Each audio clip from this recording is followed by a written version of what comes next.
Hello everyone, welcome back to my channel তবু cooking studio. আজকের পর্বে আবারও হাজির হলাম ভিন্নধর্মী আরেকের রেসিপির সঙ্গে।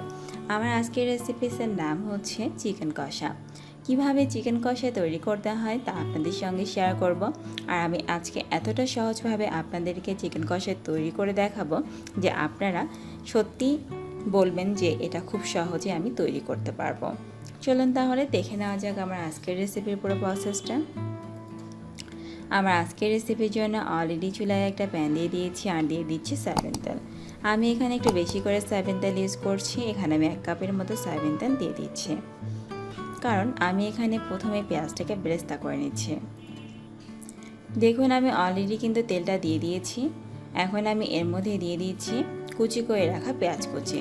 আমি এখানে কুচি করে রাখা পেঁয়াজ কুচি ইউজ করলাম টোটালি 2 কাপের মতো। আমি এখন এই পেঁয়াজটাকে টোটালি কিন্তু বেরেস্তা করে নেব, কারণ এই চিকেন কষাতে যদি আপনি বেরেস্তা পেঁয়াজ ইউজ করেন তাহলে দেখবেন চিকেন কষার টেস্টটা কিন্তু সত্যিই অনেক ভালো লাগবে।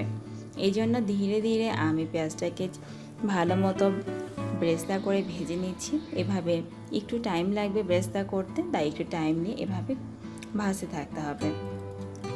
একটু মাঝে মাঝে নেড়ে চেড়ে দেবেন। যখন আপনি এভাবে না ভাজতে ভাজতে 7-8 মিনিট পর আপনি দেখতে পারবেন যে আপনার পেঁয়াজটা কালার একদম লালচে ব্রাউন কালার হয়ে গেছে, ঠিক তখনই পেঁয়াজটাকে খুব ভালো মতো ছড়িয়ে নিতে হবে। এখন আমার পেঁয়াজটা কিন্তু আগে তো না অনেকটা ভাজা হয়েছে। আর পেঁয়াজটা বেরেস্তা করার পেঁয়াজকে একটু কুচি কুচি করে কাটার চেষ্টা করবেন, তাহলে দেখতে আরও বেশি ভালো লাগবে। এভাবে আমি ভাজতে ভাজতে 10 মিনিটের মতো আমার টাইম লেগে গেল। দেখুন আমার পেঁয়াজটা কিন্তু অলরেডি লালচে ব্রাউন কালার হয়ে গেছে। এখন পেঁয়াজ থেকে ভালো মতো তেলটাকে ছড়িয়ে নিয়ে আমি এখন ধীরে ধীরে নামিয়ে ফেলছি।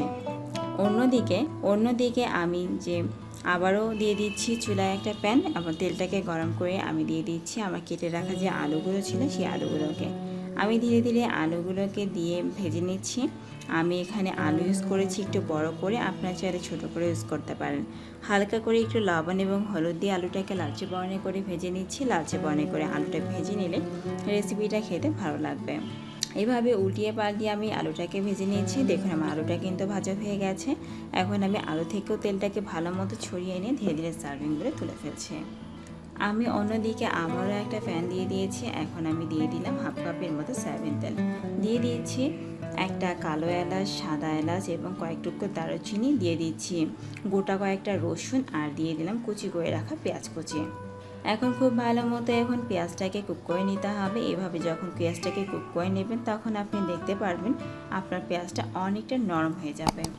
পেঁয়াজটাকে এভাবে ভালো মতো একটু কুক করে নিতে হবে, কিন্তু লালচে ব্রাউন কালার করে আর ভেজে নেওয়া যাবে না। পেঁয়াজটা যখন নরম হয়ে আসবে তখন আমি এর মধ্যে দিয়ে দিচ্ছি 1 চামচ জিরা বাটা, আদা বাটা, রসুন বাটা এবং ধনিয়া বাটা। এখানে আমি 4 প্রকারের বাটা ইউজ করলাম। আর দিয়ে দিচ্ছি সামান্য হলুদ গুঁড়া, দিয়ে দিচ্ছি 1 চামচের মতো মরিচের গুঁড়া আর দিয়ে দেবো স্বাদ মতো লবণ। ঝালটা আপনারা আপনাদের পছন্দ মতো ইউজ করতে পারেন। এখন এই মশলাগুলোকে দিয়ে খুব ভালো মতো মশলাটাকে কষিয়ে নিতে হবে। এই মশলা যদি ভালো মতো কষিয়ে নেওয়া না হয় তাহলে রেসিপিটা খেতে একদমই ভালো লাগবে না। এভাবে ধীরে ধীরে মশলাটাকে কষাতে শুরু করেছি। এভাবে মশলাটাকে ভালো মতো 4 থেকে 5 মিনিট কষিয়ে নেওয়ার পর এখন আমি এর মধ্যে দিয়ে দিচ্ছি আমার 1/2 কেজি পরিমাণে যে দেশি মুরগির মাংস আছে সেই মুরগির মাংসটাকে। আপনারা এখানে যে প্রকারের মাংস ইউজ করতে পারেন। এখন আমি মাংসটাকে দিয়ে খুব ভালো মতো কষিয়ে নিচ্ছি, যাতে মাংস থেকে কোনো কাঁচা স্মেলটা না আসে। এভাবে ধীরে ধীরে আমি কিছুক্ষণ মাংসটাকে কষিয়ে নেব। মিনিমাম 5 থেকে 7 মিনিট যখন মাংসটা কষানো হয়ে যাবে তখন আমি এর মধ্যে ইউজ করব গ্রেভির জন্য কিছুটা পানি। আমি এখানে দিয়ে দিচ্ছি 1 বাটি পরিমাণ পানি। এই পানি দিয়ে রেসিপিটাকে এখন আমি ফুটিয়ে নেব। এভাবে 5 মিনিটের মতো রেসিপিটাকে যদি আপনি ফুটিয়ে নেন তাহলেই দেখবেন রেসিপিটা আপনার অলরেডি তৈরি হয়ে যাবে। আমি এভাবে ঢাকা দিয়ে ফুটিয়ে নিচ্ছি, যাতে আমার মাংসটা যদি কম সিদ্ধ হয়ে থাকে সেটাও যাতে সিদ্ধ হয়। আমি এভাবে মাঝে মাঝে একটু ঢাকা তুলে একটু মাংসটাকে নেড়ে চেড়ে দেবো। এভাবে ভালো মতো ফুটিয়ে নেওয়ার পর আপনি দেখতে পারবেন রেসিপি থেকে একদম পানিটা আর তেলটা সেপারেট হয়ে যাবে।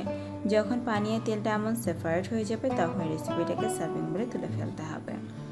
এখন আমি ঢাকা তুলে আমার ভেজে নেওয়া যে আলুটা ছিল সেই আলুটাকে এর মধ্যে অ্যাড করে দিলাম। দিয়ে আবারও ঢাকা দিয়ে আমি রেসিপিটাকে ফুটোতে শুরু করব। দেখুন আমি আবারও কিছুক্ষণ পর ফিরে আসছি। কিছুক্ষণ পর এভাবে ঢাকা তুলতে হবে আর একটু নেড়ে চেড়ে দিতে হবে।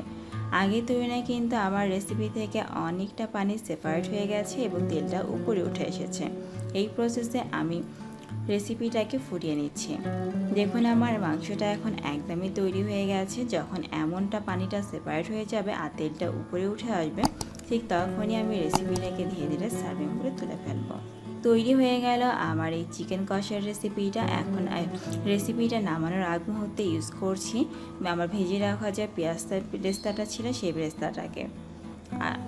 নামানোর আগে এই বেরেস্তাকে অ্যাড করে নিয়ে ভালো মতো মাংসের সঙ্গে মিক্সড করে দিচ্ছি। এভাবে ভালো মতো মিক্সড করে দিয়ে আমি এখন রেসিপিটাকে ধীরে ধীরে সার্ভিং বলে তুলে ফেলবো। এই পেঁয়াজ বেরেস্তা দেওয়ার জন্য রেসিপির স্বাদটা আগের তুলনায় আরও অনেকাংশে বেড়ে যাবে। আমি রেসিপিটাকে অলরেডি সার্ভিং বলে তুলে ফেলেছি। আশা করব আপনারা এই রেসিপিটা ভালো লাগবে। আপনারা রেসিপিটা ভাত, রুটি, পরোটা সব কিছুর সঙ্গেই ট্রাই করতে পারেন। রেসিপিটা কেমন লাগলো তা আমাকে জানাবেন কমেন্ট সেকশনে। যদি ভালো লাগে তাহলে আমার চ্যানেলটাকে সাবস্ক্রাইব করে আমার পাশেই থাকবেন। ধন্যবাদ সবাইকে।